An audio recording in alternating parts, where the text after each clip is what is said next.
Hello, সকলে কেমন আছো? আশা করছি তোমরা সবাই অনেক ভালো আছো। তো আজকে হচ্ছে 27শে নভেম্বর। তো আজকে হচ্ছে বিয়ের দিন, মানে বিয়ের এখন গায়ে হলুদের ভিডিও নিয়ে তোমাদের সাথে আমি চলে এসেছি। জানি এটা পোস্ট করতে করতে হয়তো ডিসেম্বর চলে আসবে, তবু তোমরা একটু ম্যানেজ করে নিও। তো যাই হোক, আজকে ভিডিও টাইটেল আর থাম্বনেল দেখে তো এতক্ষণে তোমরা বুঝতে পেরেই গেছো যে ভিডিওটা কী নিয়ে বা কী বিষয় হতে চলেছে। অ্যান্ড দিস ইজ মাই গায়ে হলুদের ফুল লুক। কেমন লাগছে কিন্তু অবশ্যই জানিও। আর বিয়েবাড়িতে যাবো, তার আগে তোমাদের সাথে আমার কীভাবে রেডি হলাম চলো আগে থেকে একটু শেয়ার করে নিই। আর আমি তো এখানে গায়ে হলুদে রেডি হবো বলে বার করে নিয়েছি হলুদ শাড়ি, কারণ গায়ে হলুদে তো হলুদ পরাটা ম্যান্ডেটরি। তো এই শাড়িটা জানো তো আমার কাছে ভীষণ স্পেশাল, কারণ এটা আমার বিয়ের শাড়ি, মানে বিয়েতে পাঠিয়েছিল এই বাড়ি থেকে, তবে বাট আমার কখনো ভাঙা হয়নি, আজকেই ফার্স্ট টাইম পরবো। ইনফ্যাক্ট তত্ত্বেতে যে প্যাক করে পাঠিয়েছিল সেই তোমার সেলুটেপগুলো আমি আজকেই খুলেছি, ঠিক আছে। আর এখানে হচ্ছে তোমার নিয়ে নিয়েছি রোজকার মতনই শাখা বাঁধানো, পলা বাঁধানো অ্যান্ড হার। আর এই কানেরটা আজকে আমি নিয়েছি, যেটা আমার শ্বশুরমশাই এই বাড়িতে এসে মুখ দেখে দিয়েছিল। এটা আমার কখনো পরা হয়নি খুব একটা, বাট ভাবলাম যে আজকে এই হারটার সাথে খুব মানাবে, তো সেই কারণে বলতে পারো নিয়ে নিয়েছি। আর এখানে একটা আছে আংটি, আর যাই হোক পলা আংটি আছে, তার এক হাতে আর খুলতে পারছি না। আর এই যে আংটিটা, আর এই ব্লাউজটা আমার বিয়েরও আগের। তো চলো রেডি হওয়া যাক, কারণ দেরি হয়ে যাচ্ছে, এখনও জলখাবারও খাইনি কিছু। তো চলো। আর তার সাথে এখানে বার করে নিয়েছিলাম বিয়েতে গিফট পাওয়া একটা হলুদ কালারের ব্যাগ, শাড়ির ম্যাচিং করে। কেমন লাগছে জানি। এখানে রেডি হতে হতে আর কি আমার প্রায় 11টা বেজে গেছে। তো জলখাবার খেতে যাওয়া আমার আর হয়নি। যেখানে চলে এসছে সকালের জলখাবারে আছে লুচি, একটা মিষ্টি, আর এখানে আছে ঘুগনি। তবে এটা কিন্তু আমি বিয়ের বাড়িতে বসে খাচ্ছি না, খাচ্ছি বসেই। আসলে আমার রেডি হতে হতে প্রায় 11টা এখন বাজে। তো আমার শ্বশুরমশাই সে কারণে নিজে খেয়ে দিয়ে বৌমার জন্য খাবার নিয়ে বাড়িতে চলে এসেছে। এমন শ্বশুর পাবে তোমরা কেউ কোথাও? বৌমা সাজছে বলে শ্বশুর বাড়িতে খাবার নিয়ে চলে এসেছে।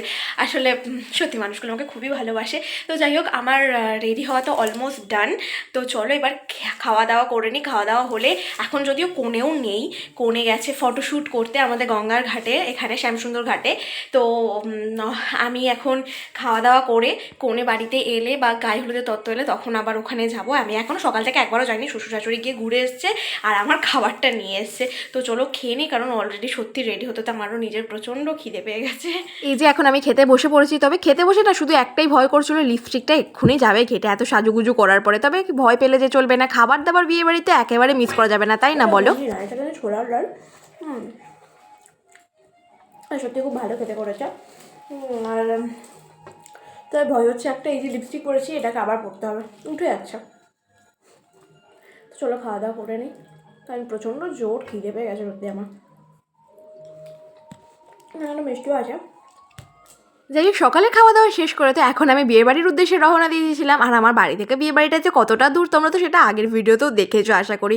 তো চলো হাঁটি হাঁটি গুটি গুটি পায়ে যাওয়া যাক বিয়ের বাড়ির দিকে। আর বিয়ে বাড়িতে গিয়ে তো দেখলাম যে দিদি এখনও তখন বৃদ্ধির লুকেই বসে আছে, গায়ে হলুদের তত্ত্ব তখন আসতে বহু দেরি। তাই আমি ভাবলাম আমি ঠিক টাইমে এসেছি, একদম লেট করে নিই। আর গায়ে হলুদের রিচুয়ালগুলো হওয়ার আগেই কিন্তু বৃদ্ধির রিচুয়াল এখন হচ্ছিলো, আর সেগুলো দেখতে কিন্তু বেশ ভালো লাগছিলো। আর তবে এখানে গিয়ে তো দেখি আমার শাশুড়ি মা বসে গেছিলো আলতা পড়তে। সত্যি বলতে বাঙালিদের এই প্রতিটা বিয়ের নিয়মগুলো এত মিষ্টি হয় জানো তো। আমার বিয়েতে ওই আলতা পরানোর রিচুয়ালগুলো হয়েছিল, তবে তখন যে নিজের কাছে ফোনটা ছিল না, তাই ভিডিও করা তো ছিল দুয়ার, নিজের কী রিচুয়াল হয়েছিল সেই বেশিরভাগটাই এখন আর মনে পড়ে না, এত কাজে তাড়না ছিল। তাই যখন দেখলাম এখানে আলতা পরানো হচ্ছিল, আর সেই সুযোগ কি কেউ মিস করে? তোমরাই বলো তো, আলতা পরতে আমি ভীষণ ভালোবাসি জানো তো। তো সেই কারণে কিন্তু শাশুড়ি মায়ের হয়ে যাওয়ার পরে আমি এখানে আলতা পরতে বসে গেছিলাম, আর সবাই মিলে এখানে হলুদ কুটছিল। আর সত্যি কথা বলতে বাঙালি বিয়েতে যে মজাটা হয় সেটা কিন্তু আর অন্য কোথাও তোমরা পাবে না। আর আমার তো আলতা পরা অলমোস্ট ডান হয়ে গেছিলো, যেটা আমাদের নাপিত বউ এসে পরিয়ে দিয়েছিল। শুধু আমাকে নয়, পাড়াতে যতজন ছিল প্রত্যেককে কিন্তু বাড়ির সকলের সাথে সাথে পরিয়ে দিয়েছিল। আর এখানে আমি আলতা পরছিলাম, আর ওখানে সবাই হলুদ কোটার জন্য আমাকেও ডাকাডাকি করছিল। আর তারপরে তো এসে দেখলাম দিদির বৃদ্ধির কাজ আর বৃদ্ধির লুকে অনেক ছবি ভিডিও হতে হতেই এখানে অলরেডি ছেলের বাড়ি থেকে গায়ে হলুদের তত্ত্ব নিয়েও হাজির হয়ে গেছিলো। আর সেই তত্ত্ব বয়ে নিয়ে যাওয়ার জন্য আমরা তো ওপর থেকে সবাই নিচে নেমে চলে এসেছিলাম। তবে এখানে তো এসে দেখলাম যে গায়ে হলুদের তত্ত্বে শুধু নাকি মাছ, মিষ্টি আর গায়ে হলুদের শাড়ি আর গামছা হলুদটাই এসেছিল। আর এর বেশি কিন্তু ছেলের বাড়ি থেকে তখন সকালবেলায় কিছুই পাঠায়নি।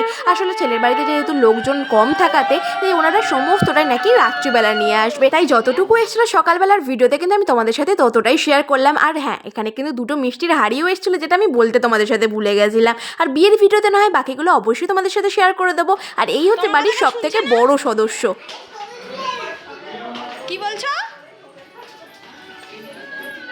আসলে ও যেহেতু নিতকোণে হয়েছিল, ওকে দেওয়া হয়েছিল সব থেকে বড় দায়িত্ব, কারণ কোণের সাথে সাথে ওকে থাকতে বলা হয়েছিল। আর সেই দায়িত্বটা ও যে কি নিষ্ঠা ভরে পালন করছিল, ওকে না দেখলে তোমরা বুঝতেই পারবে না। যাই হোক, বাচ্চাটা ভীষণ কিউট জানো তো। তারপরে তো ছেলের বাড়ি থেকে সকলে চলে যাওয়ার পরে আমরা এখন চলে যাচ্ছিলাম কিন্তু জল শোয়ার উদ্দেশ্যে। তোমরা তো অনেকেই হয়তো এই গঙ্গা নিমন্ত্রণ ব্যাপারটা শুনেই থাকবে। আর যেতে যেতেই পড়ছিল কিন্তু আমাদের বিয়ের মণ্ডপটা। হ্যাঁ, আমাদের কিন্তু ক্লাবে অনুষ্ঠানটা হয়েছিল, আর সকালবেলা তো তখন কিন্তু সেগুলো সমস্ত সাজানো গোছানো চলছিল। আর আমরা এখন চলেছিলাম গঙ্গা নিমন্ত্রণ করতে। আরে হ্যাঁ রে বাবা, ঠিকই শুনেছো, আমাদের বিয়েতে শুধু মানুষজনকে নয়, সাথে কিন্তু মা গঙ্গাকেও নিমন্ত্রণ করে নিয়ে আসতে হয়, যাতে আমাদের এই সুন্দর অনুষ্ঠানটা আরও সুন্দরভাবে অনুষ্ঠিত হতে পারে। তাই জন্য কিন্তু আমরা সকলে মিলে এখন খুব সুন্দর একটা রিচুয়াল করার জন্য চলে এসেছিলাম আমাদের পাশেরই একটা পুকুরে। হ্যাঁ, গঙ্গা মানেই কিন্তু শুধুমাত্র যে গঙ্গাতেই যেতে হবে তা কিন্তু নয়, যে কোনো পুকুরেই আশা করি এটা করাই যায়। আর এটা কিন্তু করে নিচ্ছিল কনের মা, আর সেটা কিন্তু আমরা প্রত্যেকেই দাঁড়িয়ে দাঁড়িয়ে দেখছিলাম। জানো তো, বাঙালি বিয়ের এই প্রতিটা নিয়ম কিন্তু দেখতে এত বেশি ভালো লাগে। আর জানো তো, অনেক কিছু কিন্তু জানাও যায়। তোমরা যারা বাঙালি বিয়ের অনুষ্ঠানে অ্যাটেন্ড এখনও করোনি, আশা করি তারা এগুলো বুঝতে পারবে না। সত্যি কী যে সেখানে মজা হয়। আমি তো প্রচুর প্রচুর এনজয় করেছিলাম, কারণ নিজের বিয়েতে যে আমাকে এই সময় নিয়ে যায়নি, আসলে নিয়ে যেতেও নেই। যাই হোক, আমি একটু মজা করেই এটা বললাম। তবে জানো তো, এইখানে পাড়ার নতুন বউ হিসেবে গিয়ে কিন্তু বেশ মজা করছিলাম, আর অনেক কিছু কিন্তু শিখলামও। যার মধ্যে নতুন হচ্ছে কিন্তু এই যে গঙ্গাতে যখন এই যে আশীর্বাদটা করার পরে এই যে কালারটা হয়েছে দেখতে পাচ্ছ না, সেটা নাকি বলে যত বেশি ঘন কালার হয়, বর আর কনের মধ্যে সম্পর্ক নাকি ততটাই মধুর হয়। এটা সত্যি কি মিথ্যা তো জানি না, তবে পরম্পরা অনুযায়ী কিন্তু এটাই চলে আসছে, আর সেটা মানুষ যুগ যুগ ধরে মেনেও যাচ্ছে। তারপরে তো এখানে এসেই দেখলাম যে তুলিদি কিন্তু বৃদ্ধির লুক ছেড়ে এখন শ্বশুরবাড়ি থেকে দেয়া গায়ে হলুদের শাড়ি পরে পুরো রেডি হয়ে গেছিলো গায়ে হলুদের জন্য। আর তারপরেই তো তার সাথে বাড়ির প্রত্যেকে মিলে ছবি তুলে নিচ্ছিল, আর সাথে সাথে কিন্তু অবশ্যই পাড়ার সকলে মিলেও তুলেছিল। তবে আমার ভিডিও করে দেওয়ার কেউ না থাকাতে কিন্তু আমার সেই ভিডিওতে তোমরা আমাকে কেউ দেখতেই পাবে না।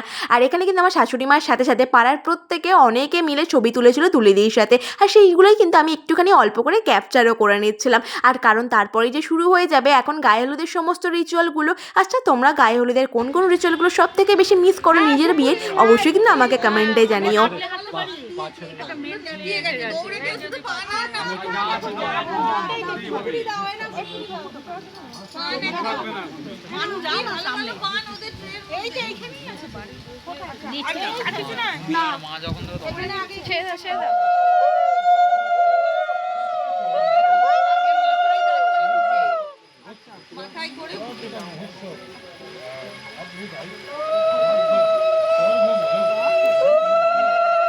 তারপরেই তো গায়ে হলুদে বরণ শেষ হওয়া মাত্রই আমরা সকলে মিলে ধরে বেঁধে একদম দিদিকে হলুদ মাখিয়ে ভূত করে দিয়েছিলাম। তবে তখন কিন্তু দিদি একটাই শুধু টেনশন করছিল যে ওই হলুদগুলো যদি না ওঠে দিদির যে কী হাল হবে, সেটা শুধুমাত্র দিদিই জানতো। এমা, আমি আমার গায়ে হলুদেও এত গায়ে হলুদ লাগাইনি।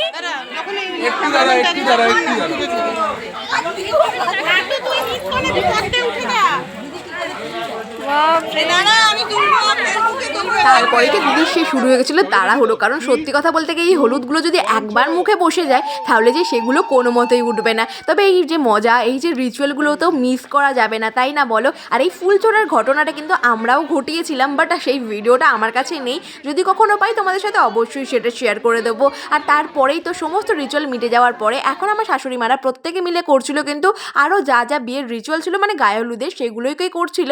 আর ততক্ষণে আমি আর শ্বশুরমশাই চলে এসেছিলাম এখন দুপুরবেলা খাওয়া দাওয়ার জন্য, কারণ সন্ধ্যেবেলা আবার রেডি হয়ে যে আসতে হবে এখানে। তো সেই কারণে আমি আর লেট করিনি, আমি শ্বশুরমশাইয়ের সাথে খেতে এসে গেছিলাম। এবার অনেকেই হয়তো বলবে দেখো শাশুড়িকে ছেড়ে খেতে চলে এলো, কী করবো, উনিই যা আমাকে পাঠিয়ে দিল জোর করে ঠেলে শ্বশুরমশাইয়ের সাথে। তাই আমি আর শ্বশুরমশাই এখন খেতে চলে এসেছিলাম। আর প্যান্ডেলটা ওভারঅল তো তোমাদের সাথে আস্তে আস্তে শেয়ার করে দিলাম। দিনের বেলা কী সুন্দর লাগছিল না বলো লাইটিংগুলো, জানো তো রাত্রিবেলা কিন্তু এর থেকেও ডবল ভালো লাগছিল। যাই হোক, চলো এখন খাওয়া দাওয়ার দিকে চট করে আসা যাক। প্রথমে কিন্তু দিয়েছিল গরম গরম সরু জলের ভাত, তার সাথে দিয়েছিল ভেজ ডাল, আর তার সাথে কিন্তু দিয়েছিল ঝুরঝুরে আলু ভাজা, যার মধ্যে দেখলাম আবার পাঁপড় ভাজাও দেওয়া আছে। আর এই ঝুরঝুরে আলু ভাজাটাই কিন্তু আমি দুবার করে নিয়ে নিয়েছিলাম। আসলে শীতকালে দুপুরবেলায় ভেজ ডালের সাথে ঝুরঝুরে আলু ভাজার কম্বিনেশনটা কিন্তু সত্যি কোনো তুলনা হবে না। আর দুপুরবেলার খাওয়া দাওয়াটা জানো তো গায়ে হলুদের একটু দিনে হালকাই রাখা হয়েছিল, কারণ রাত্রিবেলায় যে বিয়ে সেখানে যে এলাই সমস্ত খাওয়া দাওয়ারের আয়োজন করা আছে। তবে হ্যাঁ, মেনু কিন্তু এক পদের ছিল, সেটা কিন্তু একদমই ভেবো না। ডাল ঝুরি আলু ভাজার পরেই কিন্তু চলেছিল মাছের মাথা দিয়ে পুঁই শাক। তবে আমি আর সেই পুঁই শাকটা খাইনি, তবে আমার শ্বশুর শ্বশুরমশাই কোনোটাই ছাড়েনি। ঠিক আছে, আমি কিন্তু ডাল আর ঝুড়ি ভাজা দিয়ে খাওয়ার পরে নিয়ে নিয়েছিলাম কাতলা মাছ। আর পেটির সাইজটা দেখতে পেরেছো, যেমন খেতে টেস্টি হয়েছিল গ্রেভিটা, ঠিক তেমনই কিন্তু মাছটা যথেষ্ট পরিমাণে ফ্রেশ ছিল। আর আমি তো খাওয়া দাওয়াটা কখন শেষ করবো সেটাই শুধু ভাবছিলাম, কারণ সকাল থেকে যে এক দফা রেডি হওয়া হয়ে গেছিলো, আর এরপরে যে পালা ছিল রাত্রিবেলাটা, আমি তার জন্য ভীষণ এক্সাইটেড ছিলাম। আর দেখো সমস্ত খাওয়া দাওয়ার পরে কিন্তু চাটনি পাঁপড় ছিল, তবে তোমরা তো অনেকেই জানো যে আমি চাটনি বা পাঁপড় কোনোটাই খাই না, তাই আমি কিন্তু শুধুমাত্র নিয়ে নিয়েছিলাম এই সন্দেশটা, যেটা কিন্তু খেতে এক কথায় অসাধারণ ছিল। লাস্টে কিন্তু মৌরি ছিল। আর খাওয়া দাওয়া শেষ করার পরেই তো আমি চলেছিলাম এখন বাইরের পুরো প্যান্ডেলটা তোমাদের সাথে শেয়ার করবো বলে। আর সত্যি কথা বলতে পুরো প্যান্ডেলটা এত সুন্দর করে সাজানো হচ্ছিল, যদিও তখনও কাজ চলছিল, তবে এই যে জায়গাটা এখন দেখতে পাচ্ছ, আসলে রাত্রিবেলা যেহেতু বুফে সিস্টেম হয়েছে, তাই অল্প কিছু বয়স্ক মানুষদের জন্য এখানে বসে খাওয়ার ব্যবস্থা করা হয়েছিল। আর তার ঠিক পাশেই কিন্তু করা হয়েছিল আমাদের কনের বসার জায়গাটাকে, যদিও সেখানে এখনও কাজ চলছিল। তো আমি কিন্তু গায়ে হলুদের ভিডিওটা এখানে শেষ করলাম। তোমাদের যদি পুরো গায়ে হলুদের ভিডিওটা অবশ্যই ভালো লেগে থাকে, লাইক কমেন্ট শেয়ার করতে একদম ভুল করো না। দেখা হচ্ছে খুব তাড়াতাড়ি বিয়ের ভিডিও নিয়ে। তো ততক্ষণের জন্য টাটা, তোমরা সকলেই ভালো থেকো, সুস্থ থেকো, আর এইভাবেই ভালোবাসা দিও।